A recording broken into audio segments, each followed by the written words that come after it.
Welcome. My name is Michael Stoller, host of the Stoller Report and the moderator for the AmTrust Title webinar series, Steve Napolitano, Senior Executive Vice President. So the big story that you read in the press and everything else said everybody wants to leave New York City. And where are they going? They're going to New Jersey, they're going to Westchester, they're going to Pennsylvania.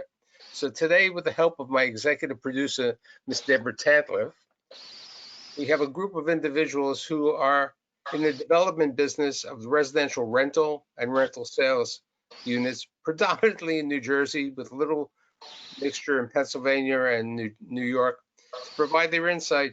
Are people really abandoning the city of New York to move to the suburbs, or will they be back in the apple? Is it because of incentives? What's the reason over there? My guests today include Deborah Tantliff, who's the founding principal at Tantum Real Estate, Steve Santola, who is Executive Vice President and General Counsel of Woodmont Properties, Adam Altman, Managing Director, Principal of KABR Real Estate, and last but not least, Edward Russo, CEO of Russo Development. So, Deborah, since you're the person responsible for bringing 2 out of the 3 over here, and I'll even give you credit for Adam over there, tell us what's happening in New Jersey. What's happening? You need a permit to go over there. I'd have to take, I have to go over a bridge or a tunnel. I mean, it's different. In the ferry. Listen, so, I'm going to let you in on a secret, but there's been a pretty consistent migration coming out of Manhattan and Brooklyn into Jersey for a long time, but nobody talks about it because we're in New Jersey.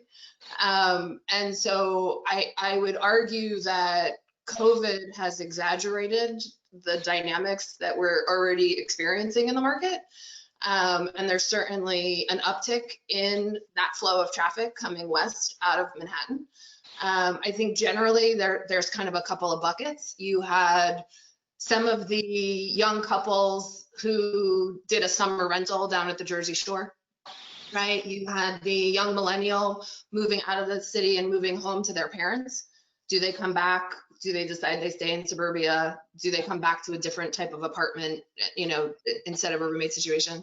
And then you have the dynamic of the more affluent young couple who's got a second home out in the Hamptons or out in Westchester or what have you, and if they're moving out, they're purchasing.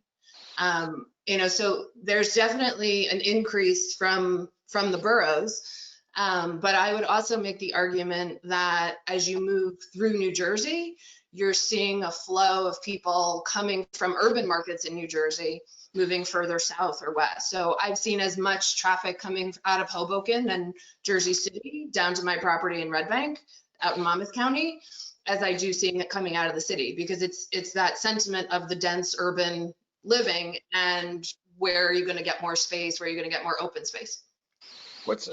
Steve and Ed, what's the difference in the typical rents in New Jersey as compared to, let's say, Westchester? Because Manhattan's a different topic. Ed?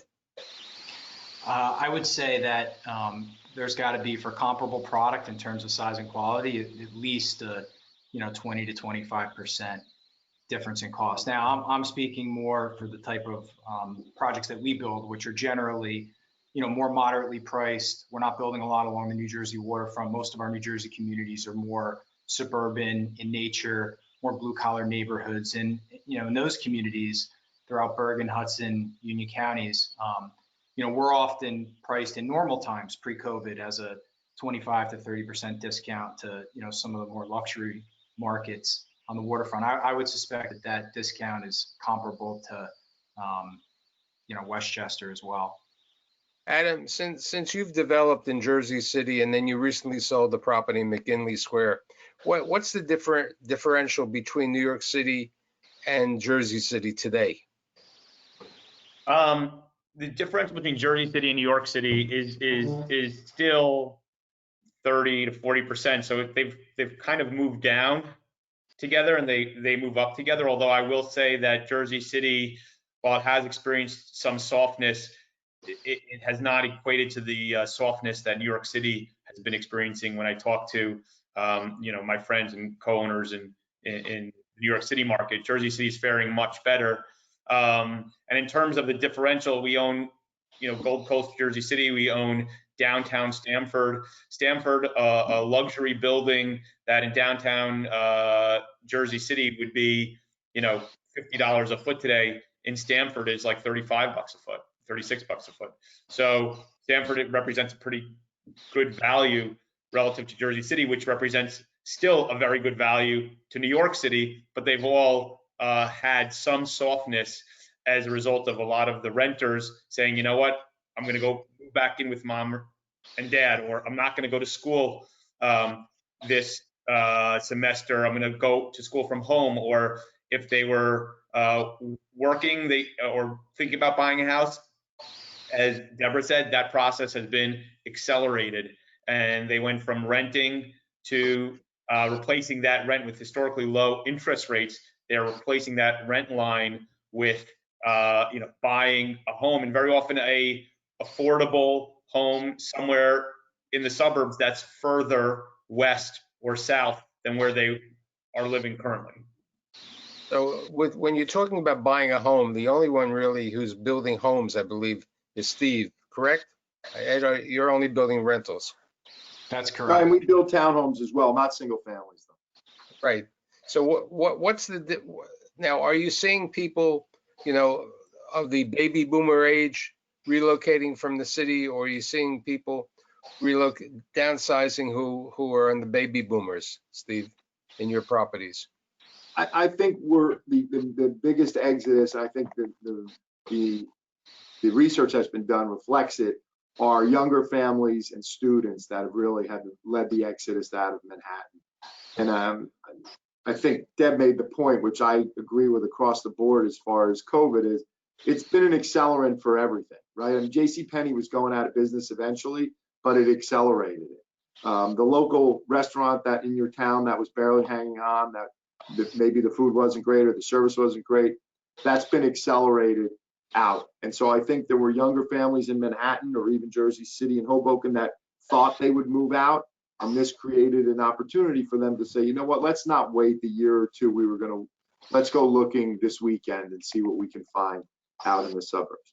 It's certainly driving our markets, for sale markets in New Jersey, enormously. And I would add to Steve's point with regard to the part of the market that really in the suburbs that's on fire, where that there's tremendous demand. And because I've done some channel checks here as we're looking at a couple of development deals in the suburbs, under $1 million is flying off the shelves, right? Those are people who are renting in the city previously, or in Brooklyn or in Jersey City or wherever. They were renting, and they can easily replace that rent line and start to buy something. Even $1 million to as much as $2 million, there's still a lot of demand, because that might have been two professionals living in Manhattan. Now they're saying, well, why am I going to pay all this money for these private schools in Manhattan when I can send them to a great school system in New Jersey or Long Island or Westchester? So that 1 to 2, when you get north of that $2 million or $2.5 million price, unless you're out in the Hamptons or in the Berkshires, where that's really a second home market, in the suburbs, the people who are going to buy those homes typically are not renters. They own something in the city.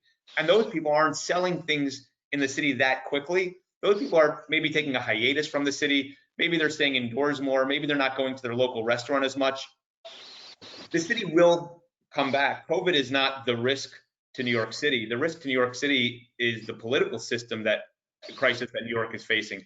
It's not the pandemic crisis. That will pass. Well, why don't we discuss what type of projects you're building? Ed, tell us a little bit about what you've been building and what you're planning, especially with the major redevelopment of Hackensack. Sure. So most of the projects that we're building residentially today are mixed use in nature, and tend to be in communities that are more suburban in nature. I would say at least half of our projects are being built in fairly close proximity to transit.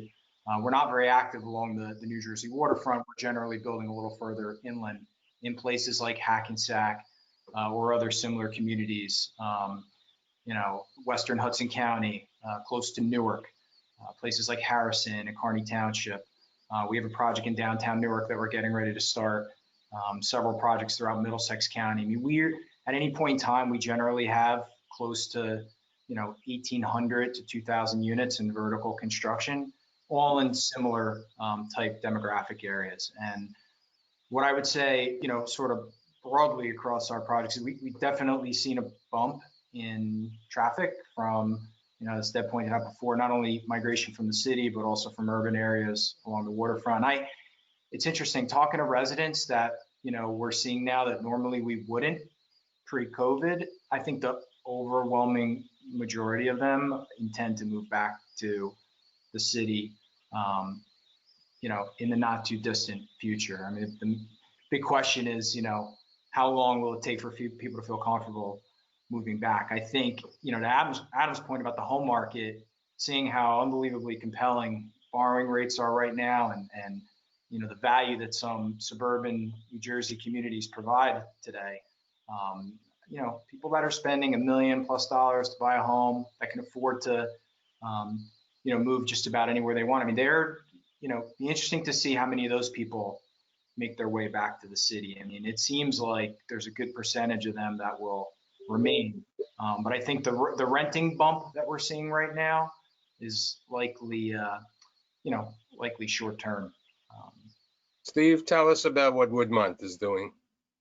Well, we're fortunate in that a lot of what we built recently and what we're building now is sort of more suburban open space driven. So it fits nicely into getting people out of more urban markets. We're under construction in West Windsor, Roxbury, Rampo, New York, Bayonne, New Jersey, which is right on the river across from the Meadowlands. So even our project in Bayonne, fortunately, is right on the water on the bay side, not facing Manhattan, and it connects directly to a couple of miles of walkway in a public park, a state park along the waterway. And that's what we're really seeing right now is people, they're concerned that they can get to their own common area, they can get to their own public spaces. And the projects that we have in smaller downtowns in New Jersey, Cranford, Metuchen, Morristown, it's much easier to walk on the sidewalk in Cranford than it is in the West Village. There's far fewer people. It's easier to pop into a store with your mask on and pick up what you need. So even though you're in a downtown environment and a little bit more of a walkable urban environment, it's certainly nothing like the waterfront or Manhattan. So we've seen the most amazing thing of all of the incredible changes we've seen in the last 6 months has been how many homes we were able to lease virtually when people couldn't even come to our buildings back in April, May, and June. And we were lucky enough to be a little ahead of the curve as far as our video presentations on our websites, and people would lease without ever they drove by the property and they looked at the model apartment home on video and they would sign a lease. And we've seen, as even though now all of our leasing offices are open, all of the introductions now are done through the video, and it's basically they come in just to seal the deal and make sure the gym looks as good in person as they thought it looked on the video. So I think that's been an enormous change and a big help, frankly. Part of the problem in New York City today is that foreign students haven't come back. Many students haven't come back in general, even because they're working remotely, so they're saving money. You have properties in New Brunswick, you have properties in West Windsor. Okay, Adam, you have properties in Stanford, so different colleges over there. Are you seeing any migration or reduction because of the students not renting apartments today? Yes, absolutely. That's one of the larger contingents that's moved out are students and foreign students who either went home or did not re-enroll.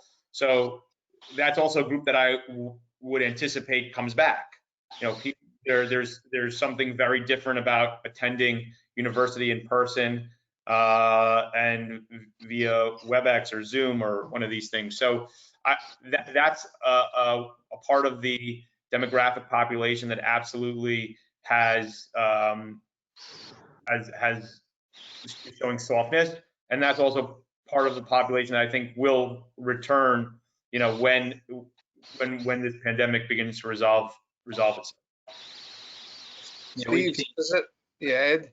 yeah, I was going to say we've seen the same thing. A couple of our apartment communities in Western Hudson, Eastern Essex County have a number of residents that are going to Newark universities like NJIT and Seton Hall and Rutgers, and a number of them are still, you know, either started out or migrated over to 100% virtual in the fall. And, you know, clearly that's having a meaningful impact on, you know, these apartment markets that, you know, really thrive off that 60,000 plus or minus, you know, student population in cities like Newark. And we've seen it to a lesser extent in other communities like Union Township. We have a project that's, you know, ultimately it'll be over 1,000 apartments next to Keene University, which is a, you know, mid-sized state school, about 15,000 students, and they're also virtual in the fall. And you know, clearly, you know, the university population in our area, in New Jersey in particular, is large. It's having an impact.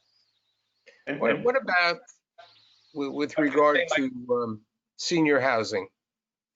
Are you building it, or are some of your properties becoming more for senior housing? Steve, are you doing any age restricted housing?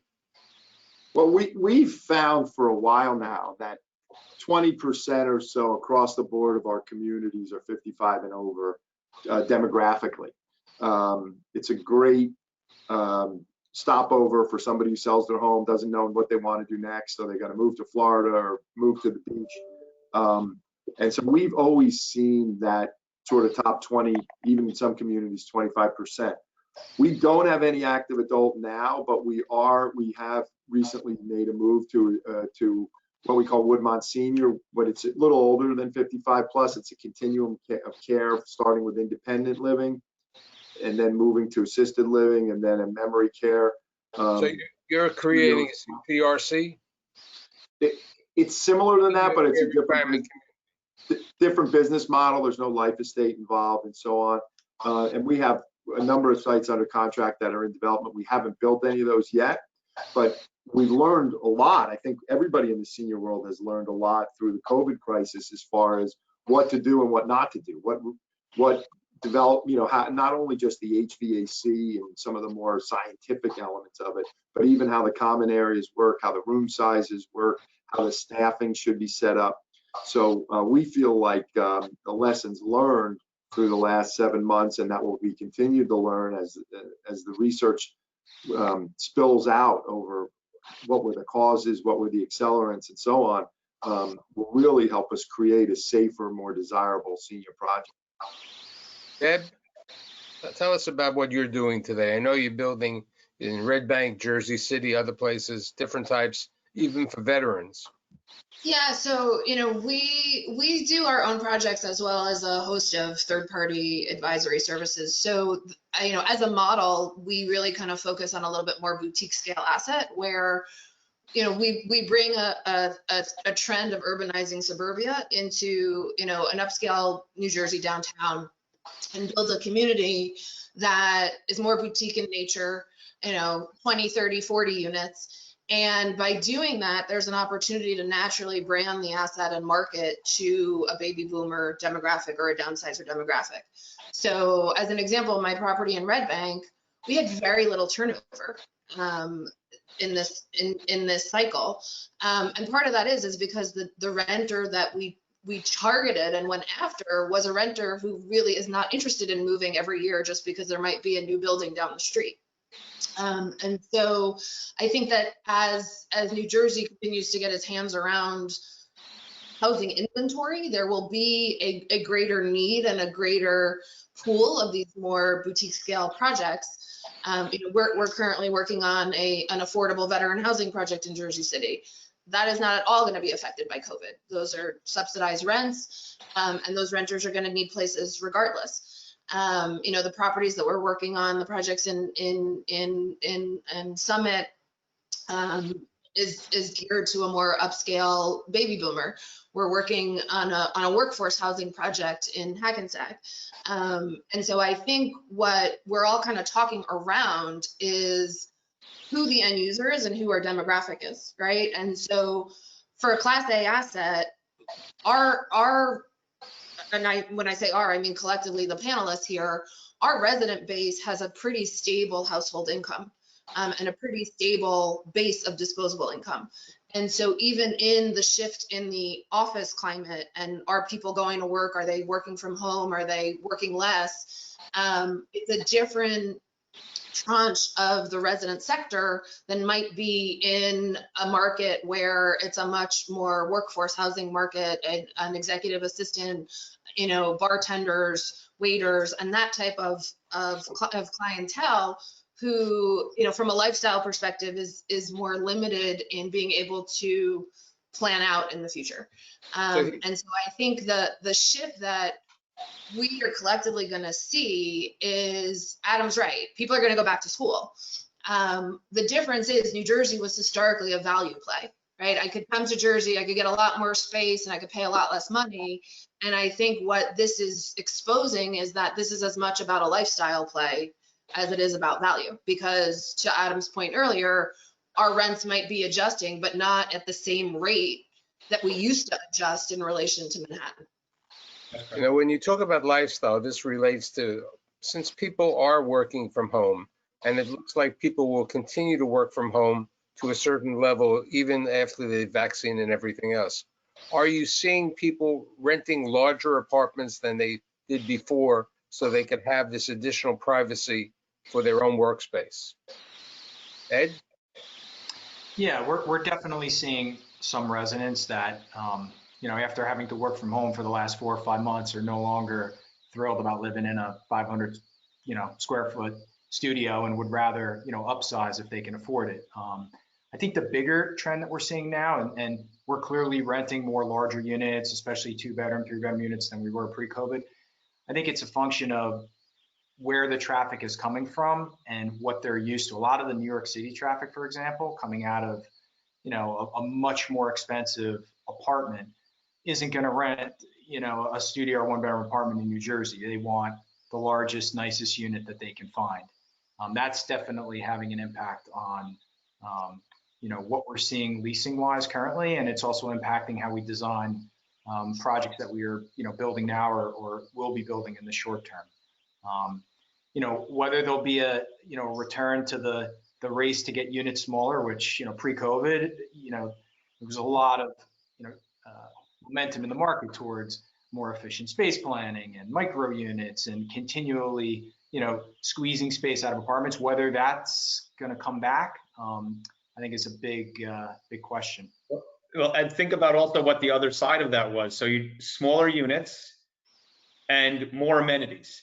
So we've, Michael, you've hosted shows on the, the arms race of amenities in all of these buildings in all of these towns, which are gyms and communal kitchens and all of these things we've been building to get people together. And because people didn't want to be in their apartments, are now backfiring, so to speak, right? Because it's the exact opposite. So I think personally, people will crave that again. People will want that again. People want to be back in the gyms in their buildings and want to be back into those communal environments when it feels reasonable and safe.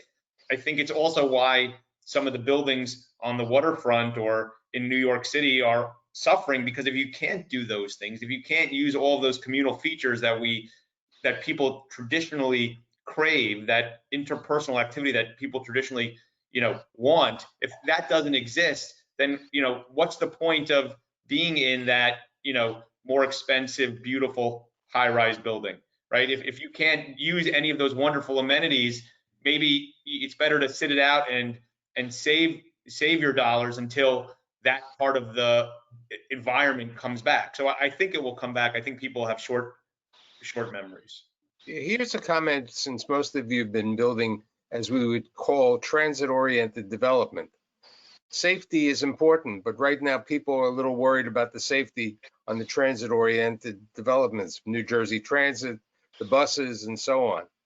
You see, people, I know that Steve and Deborah built on, on transit-oriented locations near the trains or near the bus lines.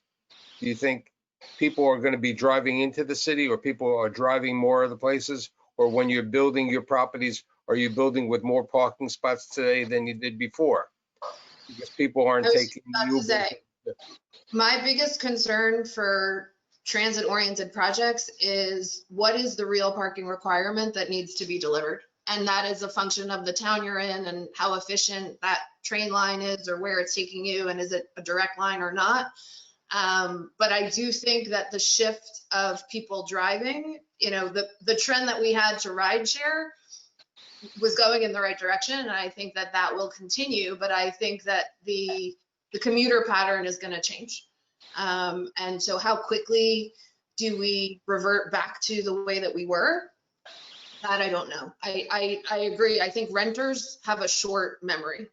But transit, our infrastructure is just not where it needs to be yet to be able to take that shift and really make it in perpetuity. Ed, you were talking about Newark, okay? Are the people who are renting your properties in Newark working in New Jersey, or are they working in New York City? Most of them are working in New Jersey. A number of them are students that are obviously going to school in New Jersey. The commuting population is significant. You know, we have a project that's not in Newark. It's directly across the Passaic River, you know, a few miles away on a town called Kearney. And, you know, there it's about a 10-minute shuttle bus ride to get to either Newark Penn or the Harrison Path. And, you know, we're seeing pre-COVID, we were seeing in an apartment community that had 500 plus or minus adult residents, over 125 people a day getting on a shuttle bus, riding 10 minutes to jump on New Jersey Transit or the Path to get into the city. Today, that number is less than 10 people. It's a huge decrease, over 90%. So clearly, you know, there are a large number of people that are living in, you know, Newark or the surrounding communities that are commuting, but it's not most. I would say it's, you know, 25%, somewhere in that range. Looking at the group of people, where's the best opportunity for a renter if they want to leave the city today? Is it Bayonne? Is it Kearney? Is it Harrison? Okay, if you want to be convenient to the, I suppose, or is it West Windsor because there's a good train station over there, Steve? You know, I think it depends entirely on, for the next year, how often you see yourself going into the office if you work in Manhattan. And if you see yourself being in the city 2-3 days a week, then there's plenty of deals that you could get, I think, in close in Jersey City that were better than the deals you'd have gotten 6 months ago. But there are many transit-oriented developments like we all build. Those rents, frankly, are ticking up. But you get the convenience of being able to get into the city a few days a week that you may need to without having to be in the city all the time. If you're only going in once every 2 weeks to pick up a file or meet a client, then you can move to our community in Roxbury and drive to the Morristown train station or be in West Windsor. And the options are myriad. But I'm finding, and my office isn't in the city, but in talking to folks that are in the city professionally and otherwise, no one's really sure how many days they're going to be in the city. And it varies greatly depending on their office, what they do.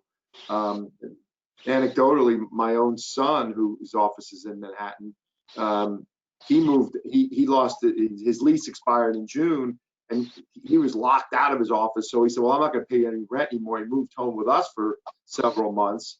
And now he's looking to move back in November 1st. And he's hoping to be able to get into the office a few days a week. And he wants to be in Manhattan, so he has deals galore. So I think what's really driving that is what your company's telling you. I know, like American Express told their people June or July when they'd be back in the office. So I think you really need to take a step back and see, okay, what are my own needs and how often am I going to want to be or need to be in Manhattan? And then, you know, guide your plan accordingly. But to build on what Ed said, we have a number of communities with shuttles as well. And we're seeing the same thing, 85% drop off in the people riding that shuttle to mass transit. Whether they're driving in or they're just not going in, I think it's a mix.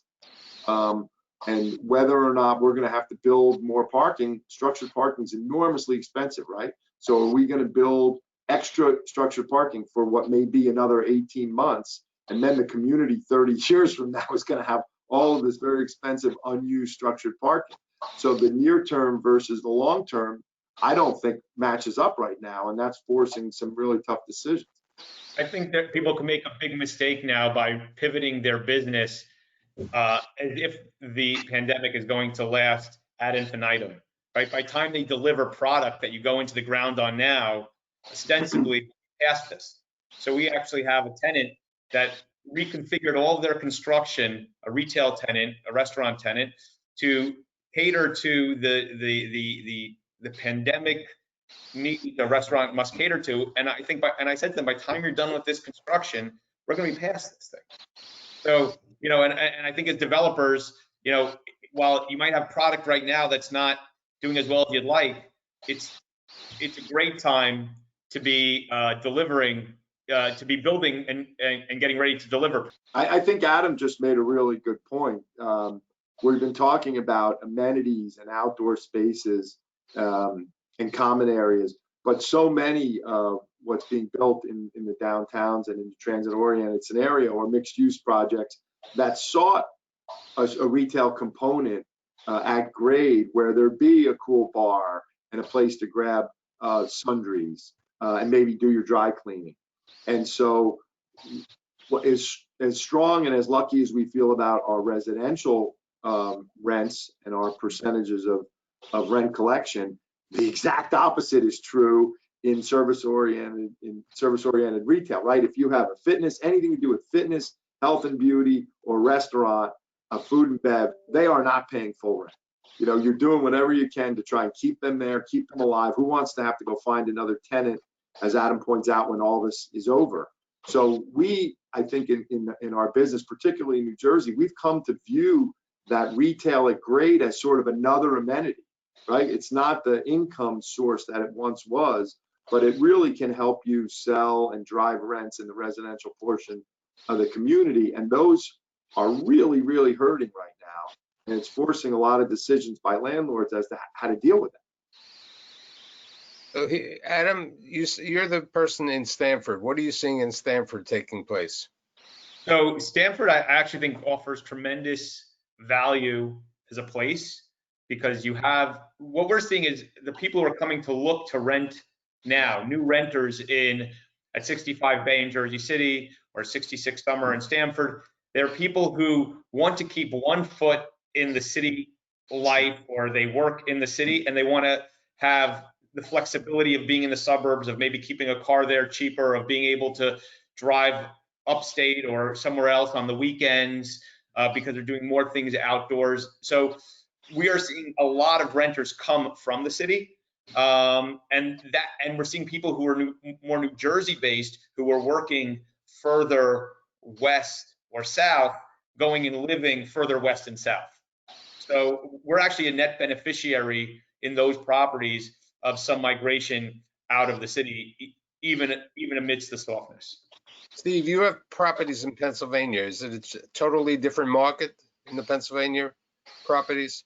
No, you know, I'm glad you brought that up because it's fascinating.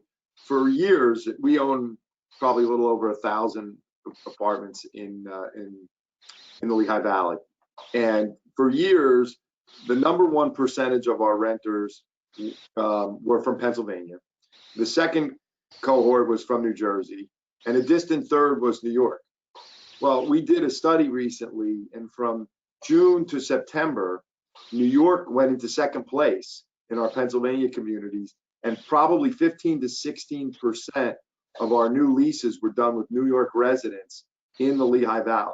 So it says to me that there's a clear group that's sort of skipping over New Jersey if they're going to decide to make this, you know, more bucolic move and going all the way out to Pennsylvania because they see themselves working remotely for a long period of time, or one day a week back in the city, or like that. So really surprising that Pennsylvania is seeing, our Pennsylvania properties are seeing this kind of uptick, and it's married with the for sale product in Pennsylvania is very expensive too, just like it is in New Jersey right now. So we're seeing the perfect storm from a landlord's perspective. A lot of people aren't leaving because they can't. The number one reason people moved out of our Pennsylvania communities always was to buy a home. Now they're deciding to sit still because the home market is so crazy, and we're getting this new push of people that are coming out there. So our vacancy rates are non-existent, and we're able to actually push rents a little bit. So we were kind of pleased to see Pennsylvania, be able to serve as an alternate location for people who are looking to get out of these denser populations. I have one question. I have a couple more questions and then we'll be finished. But what are the incentives right now in New York City? A person could rent an apartment, get 2, 3, 4 months free rent, get a gift card, an Amazon gift card. They can get free moving. They can get free health club, a variety of amenities provided over there.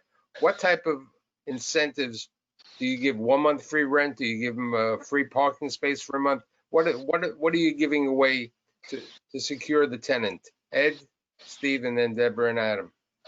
Yeah, I would say, generally, as a norm, any project that's in lease up that hasn't been stabilized is giving at least a month free, and is generally waiving fees, such as amenity fees or parking fees until reaching, 70, 80, 90% leased. I think as a result of COVID and some of the, softness in certain markets, you're seeing concessions greater than a month. In some cases, 2 months. We've heard of 3 months in some markets being offered. And we've also seen concessions on renewals, which normally is not something that's too common. If somebody new is walking in the door and signing a lease that is an existing resident, generally they're getting a concession, but not someone that's renewing their lease. We've certainly seen concessions offered on renewals, and we haven't in the last month, but I would say shortly after COVID first hit, in that April, May period when there was a lot of uncertainty about what the impact would be, we were one of the landlords that was offering concessions on renewals in certain communities, and I would say that from our point of view, that's been the biggest concession impact from COVID. Adam? I agree with Ed's assessment. I mean, historically it would be on lease up 1 month free on 1 year, and maybe 2 months free on a 2-year lease, or 26 months. We're not getting that much more aggressive in our properties because we haven't had that much softness. But I'm in line with kind of Ed's assessment there. Steve? Here's a shock: location, right? So I think Ed said it depends on the market you're in. Certainly in lease up, a month is very common no matter where you are. But we haven't really seen a lot of renewal concessions in the markets that we're in. We're not on the waterfront. We're not in densely populated markets. We've seen retention stay up. The one thing that we did do early on that we would typically not do in March, April, even May, is we offered less than a year renewals. So people that were confused about how long this was going to last and what their plan was going to be, we offered 3 and 6 month packages to renew, where normally under the lease your rent would tick up significantly, and we pared that back so that people could stay and not have to make hard decisions in a difficult time. And oftentimes that paid off, because then they just decided after the 3 or 6 months burned off to stay for a year anyway, depending on the reasons they may be moving. So in our renewal portfolio, we haven't really seen a lot of concessions. The concessions, if any, have really been on the lease-up side. Question: do you see people wanting to rent furnished apartments today, perhaps because of COVID, that they want to change their way they're living? In New Jersey, it always seems like that should work, right? And I always bring it up. Well, why don't we try and rent furnished apartments? And it just never really seems to work. Yes, to 2, 3, 4, 5 apartments, if you have left over. We do permanent models now, so we don't even really have.